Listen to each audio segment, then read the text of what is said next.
ধনী আরিয়ান জানলো 7 বছর আগে ছেড়ে যাওয়া তার এক্স গার্লফ্রেন্ড নীলার একটি বাচ্চা আছে। সে সাথে সাথেই তাকে জিজ্ঞেস করলো তার বিয়ে হয়েছে কিনা। নীলা বুঝলো বাচ্চাটির সাথে তার সম্পর্ক নিয়ে আরিয়ান ভুল ভেবেছে, তবুও সে মিথ্যে বলে হ্যাঁ বলল। এরপর সে ছেলেটিকে ডাক্তার দেখাতে নিয়ে গেল।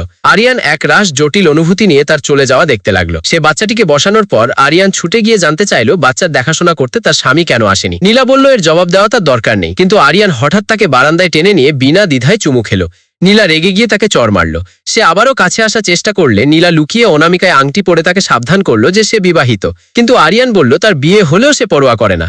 সে জানালো আলাদা থাকা এই 7 বছরে সে তাকে ভালোবাসা থামায়নি। নীলা তাকে অযৌক্তিক ভেবে ধাক্কা দিয়ে চলে গেল। পরদিন হাসপাতালে নীলা যখন ছেলেটির যত্ন নিচ্ছিল তখন আরিয়ান হঠাৎ ভেতরে ঢুকলো।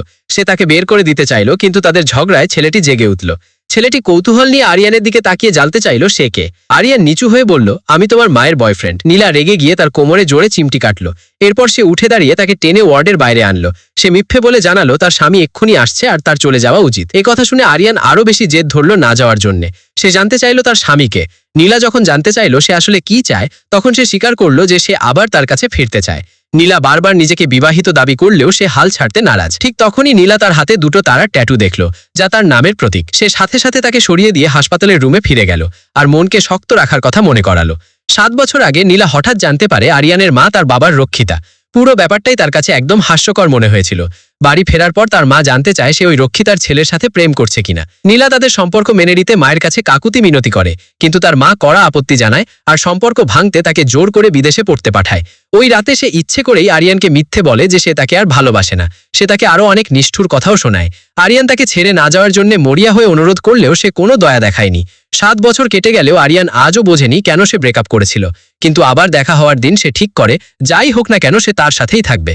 নীলা আজও তাকে নিয়ে ভাবে কিনা তা যাচাই করতে আরিয়ান ইচ্ছে করে এক গাড়ি দুর্ঘটনার নাটক সাজায় আর বন্ধুকে দিয়ে তা খবরে প্রচার করায়। খবরটা দেখেই নীলা তাকে নিয়ে খুব চিন্তায় পড়ে যায়। সে তড়িঘড়ি করে হাসপাতালে ছুটে যায়। আরিয়ান জলদি চোখ বন্ধ করে মারাত্মক আহত হওয়ার ভান করে। তার আঘাত সামান্য দেখে নীলা অবশেষে স্বস্তির নিঃশ্বাস ফেলে। এতে আরিয়ান আরও নিশ্চিত হয় যে নীলা আজও তাকে ভালোবাসে।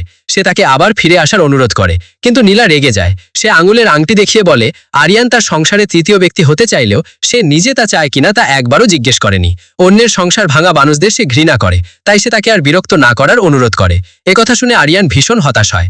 নীলা তার কান্না সহ্য করতে না পেরে মুখ ঘুরিয়ে বলে সত্যিকারের ভালোবাসা মানে ভালোবাসার মানুষকে সম্মান করতে শেখা। এরপর সে পেছন না ফিরেই চলে যায়।